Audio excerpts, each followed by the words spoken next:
Quero ler uns versículos em Gênesis 37, versículo 5 em diante.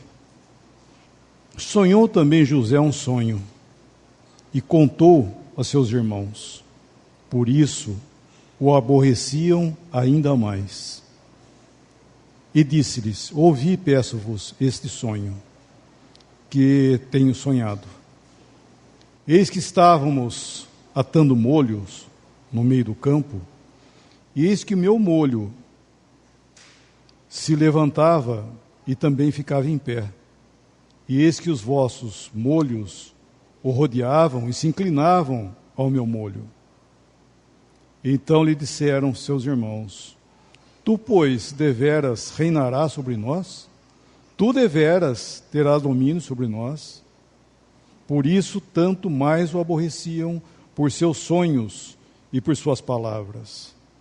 E sonhou ainda outro sonho, e o contou aos seus irmãos, e disse: eis que ainda sonhei um sonho, e eis que o sol e a lua e 11 estrelas se inclinavam a mim. E contando a seu pai e a seus irmãos, repreendeu seu pai e disse-lhe: que sonho é este que sonhaste? Porventura viremos eu, tua mãe, teus irmãos, inclinaremos perante ti em terra? Seus irmãos, pois, o invejavam. Seu pai, porém, guardava este negócio no seu coração. E seus irmãos foram apacentar o rebanho de seu pai junto a Siquém. Disse, pois, Israel a José: não apacenta os teus irmãos junto a Siquém? Vem, enviar-lhe-ei a eles. E ele lhes disse: eis-me aqui. E ele lhes disse: ora, vai e vê como estão teus irmãos, e como está o rebanho, e traz-me resposta. Assim o enviou do vale de Hebrom, e José veio a Siquém. E achou um varão, porque ele andava errado pelo campo. E perguntou-lhe o varão, dizendo: que procuras? E ele disse: procuro meus irmãos. Dize-me, peço-te, onde eles apacentam?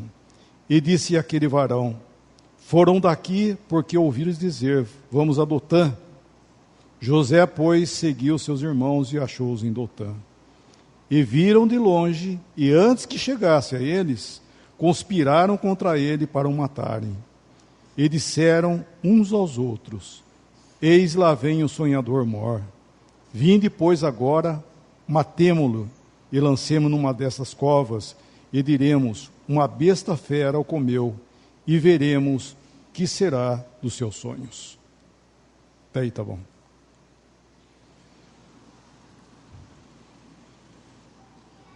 Estava pensando que interessante, né, a história de José, a figura mais próxima, né, do Senhor Jesus, é a vida de José, com todos os seus eventos, né, com todo o acontecimento da vida de José, é a história mais próxima, né, que apresenta figuradamente a Cristo. E aqui nós estamos encontrando algo muito semelhante, né, podemos dizer até uma figura bem profética do que ia acontecer com o Senhor.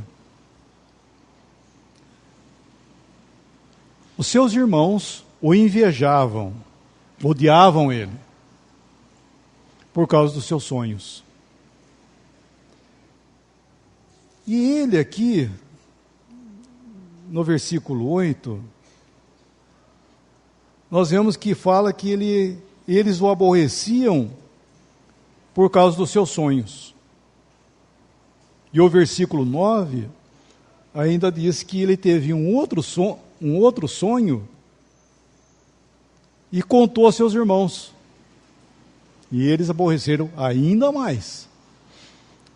Eu estava pensando, por que será então que uma pessoa sabe que está sendo odiada por causa dos seus sonhos? Daí ele tem um outro sonho e vai lá e conta para os seus irmãos, sabendo que ele ia ser mais odiado ainda. E nós vemos que foi isso que o Senhor fez. O Senhor veio, né, do Pai, para os seus irmãos. Nós estamos falando aqui no caso dos judeus, né, do seu povo. E isso nós vemos no Evangelho de João, capítulo 1, que ele veio para o que era seu e os seus não o receberam. E ele veio e falou o quê? Ele falou a verdade. E ele era esse de quem o Pai tinha os seus propósitos. Ele e o Pai, eles tinham algo em comum. E o Pai estava tratando do Filho enviado aqui com altos propósitos. E os seus irmãos não aceitaram. Mas o Senhor veio e falou a verdade. O Senhor trouxe a verdade a eles. O Senhor sempre falou, embora suscitando, né, nos seus corações aquilo que realmente já estava, trazendo para fora esse ódio, né, essa inveja, o Senhor, mesmo assim, falou a verdade para eles. O Senhor não poupou, né, as suas palavras quando Ele tratou com os seus irmãos, porque Ele tinha que fazer isso. E assim os seus irmãos odiaram Ele. Então, quando o Senhor esteve aqui, os primeiros, vamos dizer assim, a odiarem, foram o seu povo, foram os seus irmãos. Porque ele estava bem nesse caráter, né? Mas aqui no Gênesis, nós vemos que ele foi,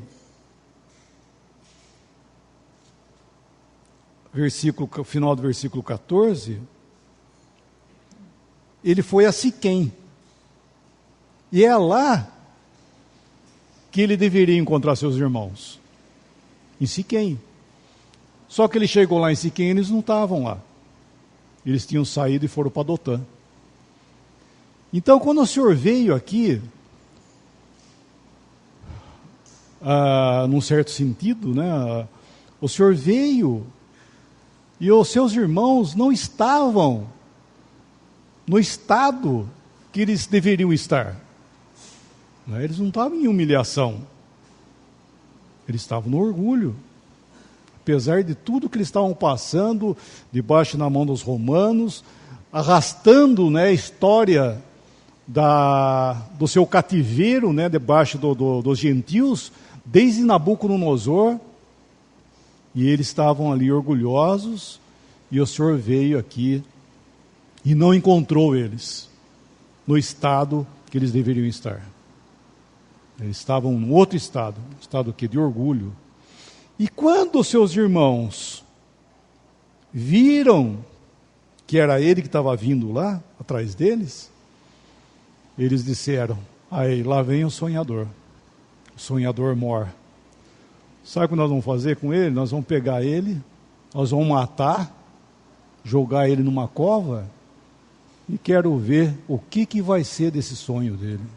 Não foi isso que eles disseram? Versículo 20. Vinde, pois, agora, e matemo-lo, e lancemo-lo numa dessas covas, e diremos: uma besta fera o comeu, e veremos que será dos seus sonhos. Então, esses altos sonhos, né, tudo que estava acontecendo, que estava previsto para José, como no meio dos seus irmãos, eles falam: nós vamos matar ele e nós vamos ver o que vai ser do sonho dele, o que vai acontecer desses sonhos aí. E quando o Senhor veio, né, interessante, vamos ler uns versículos em Mateus 21, versículo 34. E chegando o tempo dos frutos, enviou seus servos aos lavradores para receber os seus frutos. E os lavradores, apoderando-se dos servos, feriram um, mataram o outro, apedrejaram o outro. Depois enviou outros servos, em maior número do que os primeiros, e eles fizeram o mesmo. E por último, olha que interessante, enviou-lhes seu filho, dizendo: terão respeito ao meu filho. Mas os lavradores, vendo o filho, disseram entre si: este é o herdeiro, vinde, matemo-lo e apoderemos da sua herança. E lançando mão dele, o arrastaram para fora da vinha e o mataram. O que justamente os seus irmãos lá, os irmãos de José, estavam no coração, era a mesma coisa que estava acontecendo aqui. Essa parábola é interessante, que diz que eles viram o filho. Viram que era o filho, o que eles fizeram? Ah, esse é o herdeiro. Vamos pegar ele e vamos matar ele. E a herança vai ser nossa. E só que aqui, o filho estava vindo em resposta ao pai, enviando para buscar os frutos da vinha.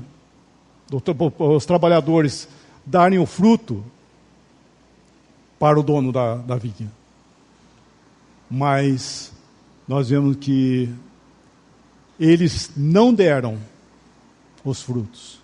E quando o filho veio, nós pensamos que interessante, né, que Deus enviando o filho, né, dizendo: terão respeito ao meu filho. Mas quando eles viram, nós vamos matar ele. E é isso justamente, né, o que eles fizeram. Pegaram o Senhor, levaram para fora da vinha e o mataram. Mas eu penso que nos propósitos, né, vamos ler uns versículos em Atos capítulo 2. Quando Pedro está falando com seus patrícios, versículo 22. Atos 2, 22. Varões israelitas, escutai essas palavras. A Jesus Nazareno, varão aprovado por Deus, entre vós com maravilhas, prodígios e sinais que Deus por ele fez no meio de vós, como vós mesmos bem sabeis. A este vos foi entregue pelo determinado conselho e presciência de Deus, tomando vós o crucificastes e matastes pelas mãos de injustos. Embora o Senhor veio segundo os conselhos e presciência de Deus, vós crucificastes e matastes o enviado de Deus. Este que vós mesmos bem sabeis, vocês fizeram isso. Então nós vemos que, apesar, né, de toda a sua crueldade, a sua rebelião, a sua inveja e tudo que tinha contra o filho, né, o herdeiro, nós vemos que apesar de tudo isso, deles terem feito isso, porque foram eles que levaram o Senhor ali para a morte, nós vemos que Deus tinha o quê? Nos seus conselhos, na presciência de Deus, que Ele ia dar o Filho, para que os seus irmãos pudessem ser abençoados. E José ali na história, né, nós vemos que eles figuradamente, né, eles jogaram o José na cova. O Senhor não permitiu que o matassem, né, porque ele não podia morrer, né, ele era apenas uma figura de Cristo, né. O Senhor, sim, foi jogado realmente numa cova profunda, né, figuradamente falando, e foi morto, né, nós vemos aqui.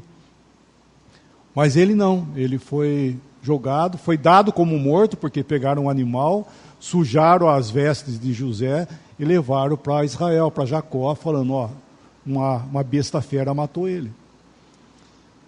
Então, nós vemos que Deus tinha um propósito para a bênção dos irmãos de José, que quando ele foi entregue lá para a caravana que o levou ao Egito, Deus exaltou ele lá, apesar de todo o seu trajeto de humilhação, ele foi exaltado.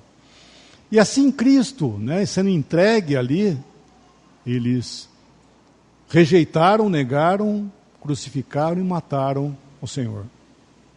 Mas isto era necessário para que os seus irmãos, né, que Israel fosse abençoado.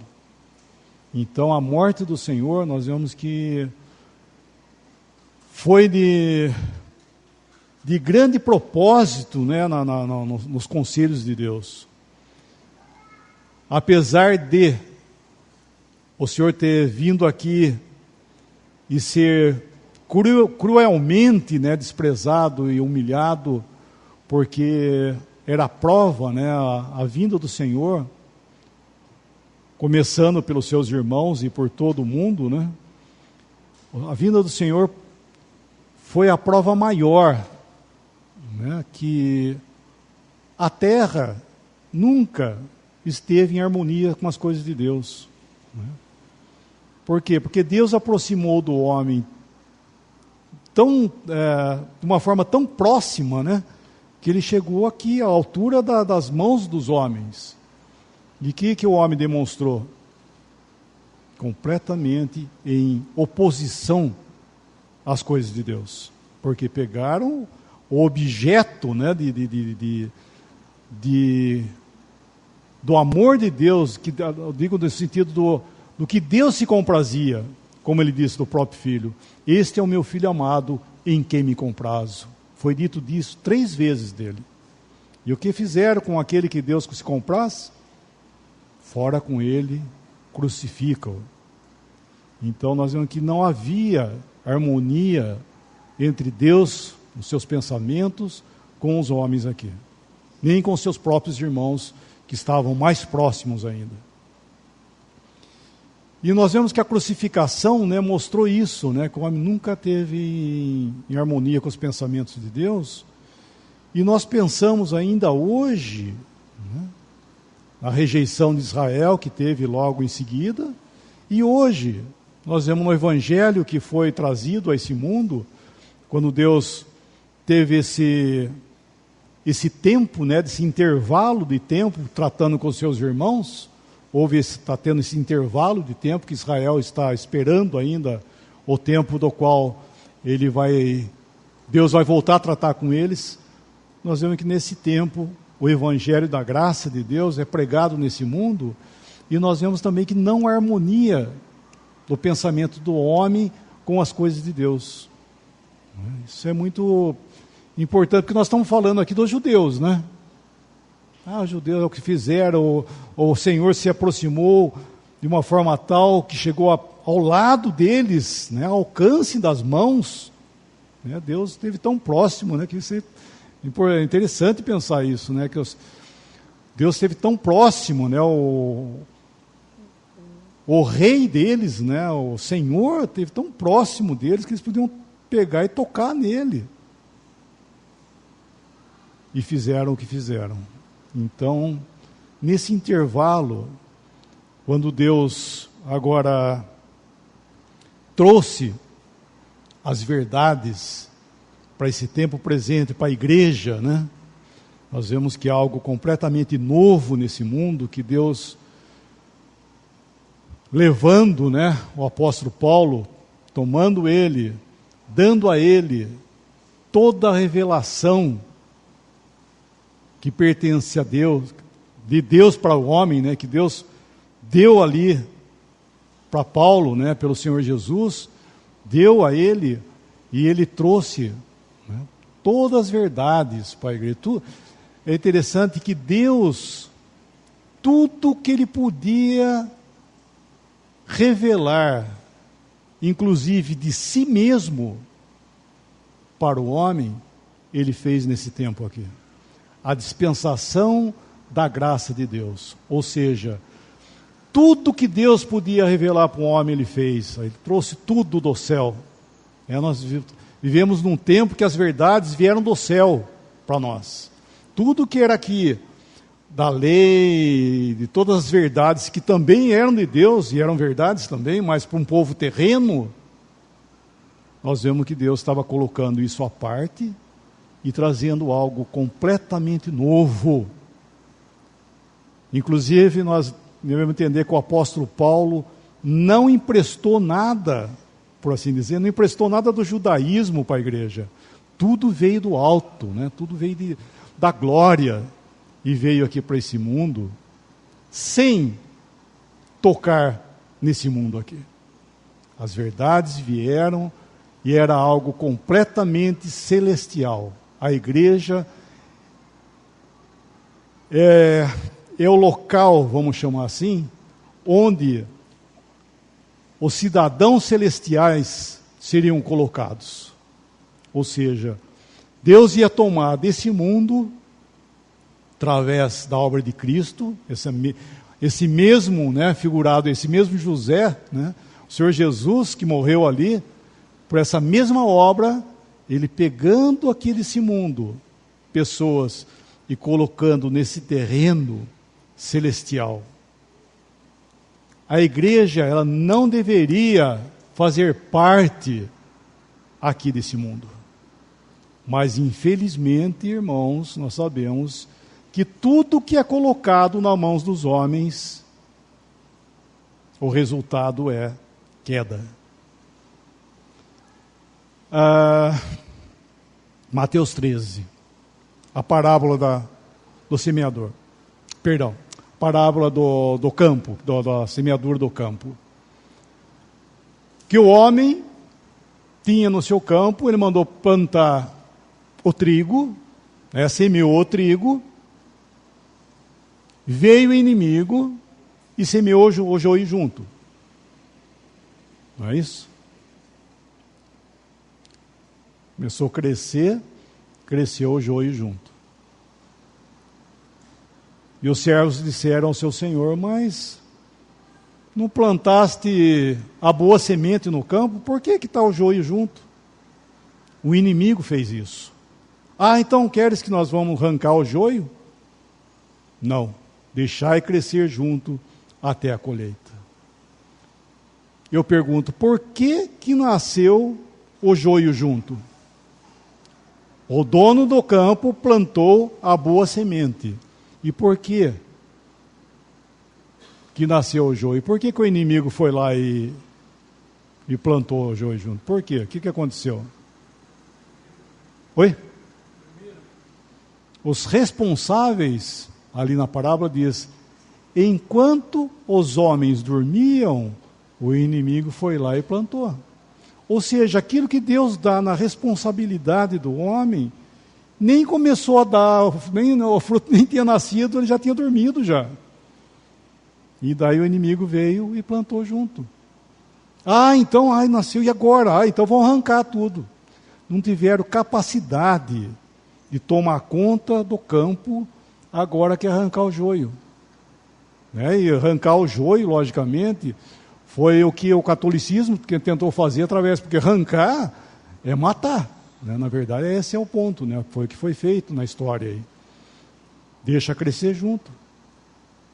Então, talvez dar um exemplo disso, para mostrar que tudo que Deus dá para o homem, não importa a grandeza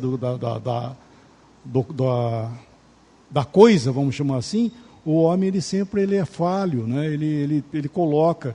Então, quando Deus trouxe as verdades para a igreja, era algo, irmãos, que não era para virar uma coisa humana. O que o homem fez? Puxou e jogou no nível do chão. Fez o quê? Religião humana. Daquilo que Deus deu de uma forma celestial, que pertence ao céu. Irmãos, no dia do arrebatamento, toda essa verdade que veio por Paulo, nessa dispensação, no dia do arrebatamento ela vai embora, vai acabar isso aí. O que vai sobrar? Vai sobrar o joio. A profissão cristã que está aqui hoje, desenrolando, essa vai ficar, porque realmente fizeram o quê? Para o mundo. É o homem pegando as coisas de Deus e fazendo as coisas aqui para o mundo. E vai entrar, essa fica. Agora, O trigo vai ser atado em feixes e vai ser lançado, vai levar embora. Ou seja, no dia do arrebatamento, todos os salvos vão embora. No dia do arrebatamento, logo acontecendo, não vai existir nenhum salvo aqui nesse mundo. Olha que maravilha. Todos, irmãos, vamos embora. Existem pensamentos, né, do homem dentro do cristianismo, dizendo que o cristão que não estiver andando direito no arrebatamento, ele vai ficar. Vocês estão vendo? Quem saiu de denominação já deve ter ouvido isso aí. Quem não estiver andando direito, vai ficar para aprender obediência. Na grande tribulação ele vai sofrer para obedecer, daí ele vai para a glória. Isso é um erro terrível, né? Porque no dia do arrebatamento o Senhor vem e levará todos, irmãos. Assim como a salvação, né, o primeiro passo, né, a salvação, nós sabemos muito bem que é por graça. O dia do arrebatamento é graça. É a mesma graça que nos salvou, é a mesma graça que nos mantém e a mesma graça que nos levará embora daqui. Não é isso? Isso é perfeitamente bíblico, né? Nós seremos levados embora daqui. Ou seja, tudo aquilo que nós recebemos, né, aqui na palavra, né, as escrituras, né, que nós temos hoje para a igreja, tudo isso aqui, ela vai se cumprir no dia do arrebatamento. Ou seja, vai voltado. Assim como o Espírito Santo que desceu no dia de Pentecostes, que o irmão estava falando das 7 festas solenes de Jeová, né, nós vemos que a figura, né, do dia de Pentecostes foi o início dessa dispensação. O Espírito Santo veio para morar no crente. Isso nunca existiu. Então, o que se inicia nesse tempo, o que caracteriza, né, essa dispensação que nós estamos vivendo, é o Espírito Santo em nós e entre nós. E isso vai até o dia do arrebatamento. No dia do arrebatamento, ele vai, assim como ele veio, ele vai embora. Só que nessa volta, nós vamos junto, porque ele está em nós, e nós vamos embora. E isso vai o quê? Findar esse tempo que nós vivemos. E eu estava querendo chamar a atenção nesse sentido, porque, irmãos, as verdades, né, que foram trazidas no início da igreja, são as mesmas para hoje. O tempo, embora sendo a mesma dispensação, mas o tempo sempre foi assim, começa de um jeito e termina do outro, no mesmo tempo, né? E nós estamos vivendo o quê? Nesse fim de tempo. Né? E o que nós vemos hoje? Nós vemos essa fraqueza, que é o oposto, né, do que nós deveríamos, ou melhor, é o oposto daquilo que nós sabemos de algo que é daqui que vem. Né? Por exemplo, eu já sempre cito isso às vezes quando nós estamos falando desse assunto, tecnologia, por exemplo, informática. Você volta a 50 anos atrás, o que você pensa de informática? Nada, não tinha nada, né? Era pobre. Hoje nós vemos o disparo, né, que teve a tecnologia e você vê que não tem fim isso aí. O homem vai fazendo coisa fantástica, né? Ou seja, ele em 50 anos ele dá um passo enorme. E nós vemos 2000 anos de cristianismo, das verdades que vieram. É isso que aconteceu? Isso aqui. Desceu lá embaixo, que hoje o cristão nem sabe se ele está salvo. Pergunta para uma pessoa, se tem certeza da sua salvação? Não pode ter. É presunção ter certeza da salvação. Nem isso ele sabe que ele tem. É Satanás, né, através da má doutrina, né, incutida no meio do cristianismo, da cristandade, foi roubando tudo aquilo que nós temos, aquilo que é nosso, por Cristo Jesus, porque todas essas verdades que vieram para nós, irmãos, custou a vida do Senhor Jesus. Às vezes nós falamos da salvação, o Senhor morreu por nós para nos salvar, mas Ele morreu para cada verdade que está aqui, que é nossa, irmãos, que Ele conquistou para nós. Não é verdade? Cada verdade que aqui para nós, irmãos, custou a morte do Senhor para que nós pudéssemos ter isso. Então, essa riqueza, desse tempo que nós estamos vivendo, Satanás, através das suas artimanhas, fez perder o impacto da palavra de Deus em nossos corações. Não é verdade? A palavra de Deus parece que ela perdeu a força dela nos nossos corações. E, irmãos, não é assim. Nós devemos entender que nós estamos vendo aqui a palavra de Deus e todas as verdades que pertencem a nós. É uma época de fraqueza? É. Coisas pequenas? Sim. Bênçãos pequenas? Não, as bênçãos são as mesmas. As bênçãos são as mesmas no início, irmãos. Nós fomos abençoados com toda a sorte de bênção. Quem? Os irmãos lá do começo que foram? É isso que Paulo está falando? Nós do início da igreja fomos abençoados com toda a sorte de bênção nos lugares celestiais? Não, nós todos, irmãos. Não é verdade? Todos nós aqui, cada cristão tem isso, quer esteja onde ele estiver. E aquilo é dele também. O Senhor morreu por ele e deu para cada um de nossos irmãos. Nós somos povo celestial que vamos para a glória. Então nós temos hoje, irmãos, toda a palavra de Deus, estou falando daquilo que foi direcionado a nós, custou a morte do Senhor Jesus para que nós tivéssemos isso. Assim como, falando outra vez, com respeito a Israel, porque, apesar de tudo que eles fizeram, de toda a sua dureza, de toda a sua incredulidade durante todo o período que nós estamos vivendo, eles estão aí ainda. Não é verdade? Estão aí ainda. E Deus tem mantido eles ainda, porque Deus tem um propósito para eles, de bênção. Só que antes disso, eles vão ter que se arrepender. Inclusive a grande tribulação vem primeiramente para eles, para que eles arrependam e venham o arrependimento dos seus corações, que eles traspassaram o Messias. E vai cair um profundo arrependimento em seus corações para receberem a Cristo, que um dia eles rejeitaram. Então, o Senhor morreu para eles também. O Senhor foi para a cruz para que eles pudessem ser abençoados. Então, todo o futuro de bênção que eles têm é porque eles são bonzinhos? Não, muitos pensam isso dos judeus. O judeu tem um futuro de bênção, milênio, porque são o povo de Deus.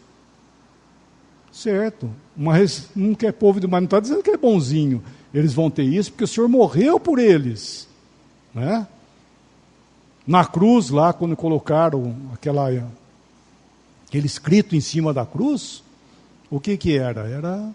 Este é Jesus de Nazaré, o rei dos judeus. Graças a Deus, ele realmente era aquele ali, o rei dos judeus. Porque se não fosse, eles não tinham essa bênção toda. O Senhor Jesus, na hora que, comendo com eles a Páscoa, ele tomou o pão, e quando ele toma o cálice, ele fala: este é o sangue da nova aliança, derramado em favor de muitos. Este sangue é o sangue do Novo Testamento, da nova aliança, do novo pacto. Com quem? Com Israel. Ou seja, a nova aliança vai ser estabelecida tal como ela é nas todas as profecias das Escrituras, Jeremias, Ezequiel, enfim, todos eles que profetizaram do futuro, do milênio. Aquilo vai existir porque o sangue foi derramado. O sangue de Cristo foi derramado para a bênção deles. E assim também, irmãos, nós temos tudo isso, graças a Deus, hoje, que é nosso, porque o Senhor Jesus, ali na cruz, também foi aquele que realizou essa obra a nosso favor, nos trazendo salvação e trazendo todas essas bênçãos e toda essa verdade, né, que até hoje ela existe.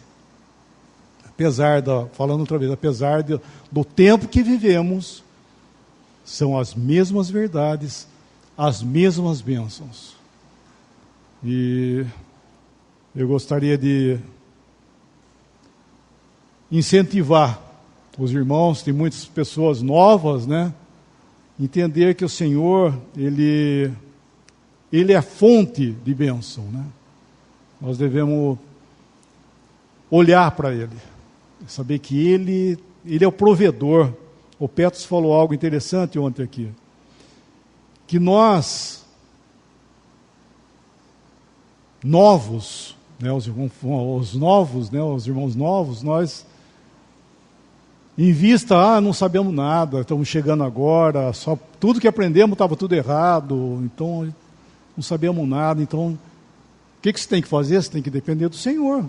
É uma assembleia nova, tem que depender do Senhor. Então, os irmãos estão aí para socorrer, sim, nós estamos aí, é o corpo de Cristo, né? O corpo tem esse caráter, nós estamos para ajudar. Os mais velhos ajudar, os que sabem mais, sim, amém, tudo isso é verdade. Depender do Senhor, sim. E os mais velhos? Assembleias mais velhas, como ele falou, uma assembleia mais velha. Depender igual, não é porque sabe, não é verdade? Então as coisas de Deus, né, o Senhor nos deu, mas Ele nos deu tudo em dependência dEle, né? Em dependência dEle. Nós devemos depender dEle. E nós devemos entender isso, não é porque nós sabemos mais do que outros, que nós não precisamos depender. Isso é um erro muito grande, porque às vezes nós confiamos na nossa experiência e nós saímos focando, porque na experiência não é tudo. Nós precisamos depender do Senhor, né? E a palavra fala João fala dos pais, dos filhos, né? E num certo sentido, nós devemos entender que sempre nós temos que ter isso, nós somos filhos também. Nós precisamos sempre estarmos sujeitos, submissos a Ele, porque Ele, né, é a fonte de bênção, né? Isso é um privilégio. Estou dizendo isso porque é um privilégio, né, que o Senhor nos concedeu de nós dependermos dEle. E sempre termos socorro. O Senhor nunca abandona, assim como Ele também nunca desiste de nós, né? O Senhor está assim, Ele não desiste de nós. Então saiba isso também, irmãos, que o Senhor não desiste de nós. Digo isso porque muitas vezes nós afrouxamos, às vezes nós desanimamos, mas, irmãos, o Senhor não desiste de nós. Ele nos ama, a prova foi a cruz, e Ele até hoje, Ele está buscando a cada um, está trazendo, segurando a cada um, sustendo a cada um.